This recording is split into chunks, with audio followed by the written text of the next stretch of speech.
Hi, welcome to the Get Ready with God podcast. My name is Julie Taylor and I am your host, and I am not God. Obviously, I'm not an expert. I'm not even a scriptorian. I'm literally just a girl sitting in front of a microphone, hoping God is real.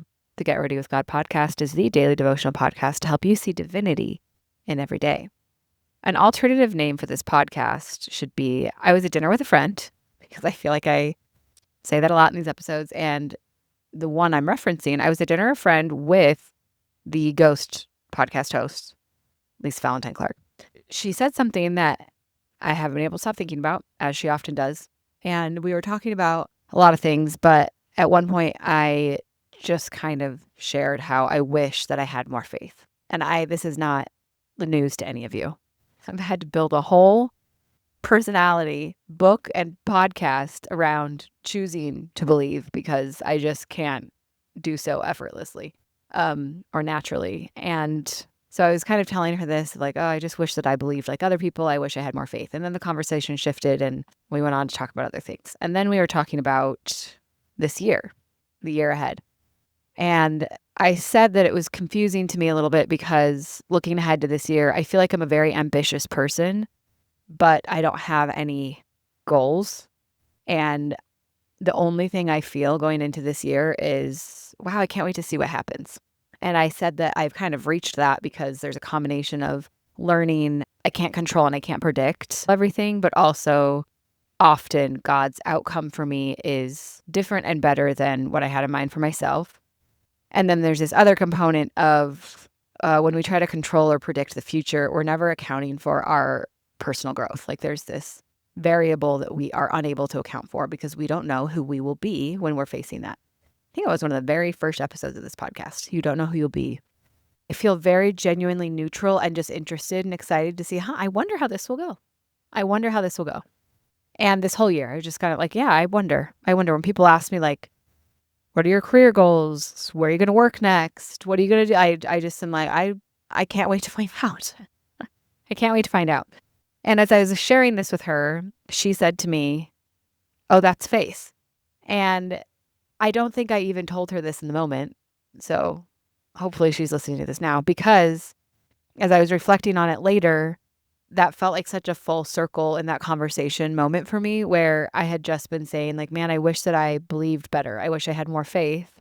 But then in this area of my life, she was able to reflect back to me like, oh, the thing you're feeling is faith. That is faith and trust in God, not just in God's plan, not just in God's timing, but in God's ability to make me okay. I think that being told that you're going to be okay can be painful sometimes because there's certain pain, like grief, where being okay is offensive. I never want to be okay again because I actually don't want that pain to go away because I don't want them to go away. And I don't want this love to go away. And so the pain is indicative of that presence still.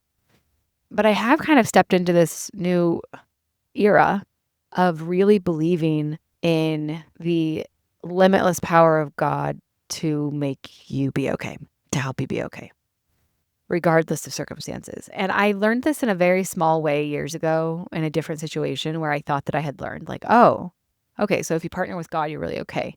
And that was a belief. My belief was that I thought that what it meant to be a Christian and like really like accept Christ in your life meant that you were able to be okay even when nothing was okay. And I thought that I had learned that lesson. And then it was obviously tested with some much bigger things in the last few years. And I didn't know if I believed it still because I thought, man, this sure doesn't feel like being okay. But I do think to be able to carry on after the worst thing happens, there is divinity in that. And I don't think that without that peace in my life, without looking for divinity in every day, I don't think that I would be where I am right now. And where I am right now is still hurting and struggling just like you'd think, but I'm also okay. I really am okay. And I didn't think that I'd ever be okay again. And so it's felt better to me to lean into that divine capability lately.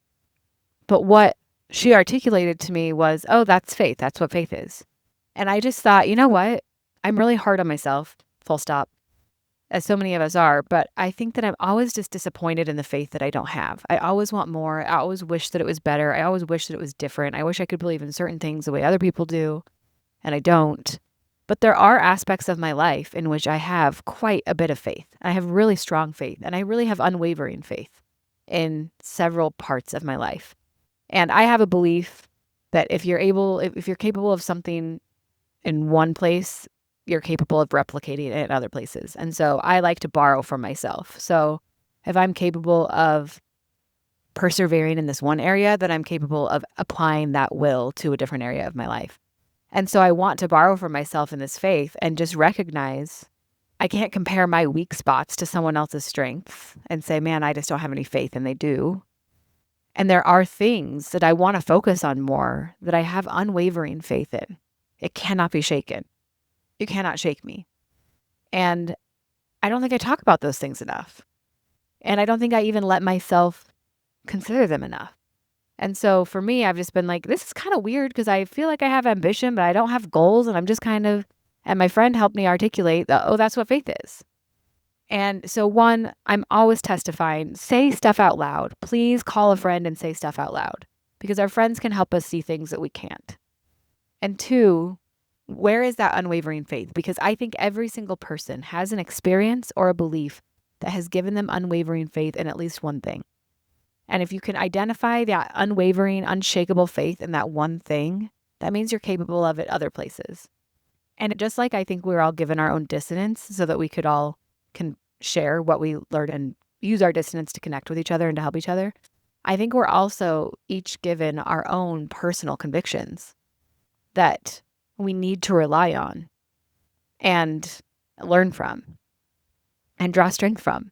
And so as you're going through your day today and thinking about where's the divinity in the day, think about this. Think about where are my personal convictions? What are those things? What experiences have I had that have given me unshakable faith in this one thing? And if you're like, oh, nothing, I'm questioning it all, I understand. It's very relatable. But maybe call a friend and talk through it because I never would have considered my lack of goals for this year a sign of my faith. I never would have thought that. And I'm so grateful that my friend was able to see it and call it out as that because I like to go existential. I actually hate it, but it's this bad habit I have. I existentially spiral. Oh, I don't believe any of this. I can't do this. I have to run away. How will I convince myself? How will I gaslight myself into believing today? We go all the dark places, but I actually have a lot of faith and I believe in a lot of things in a very unshakable way. And I'm grateful that my friend helped me see that. So that's all. That's all I wanted to say. I hope you have a beautiful day full of divinity. And if something bad happens, don't forget to say, bite me, love you, bye.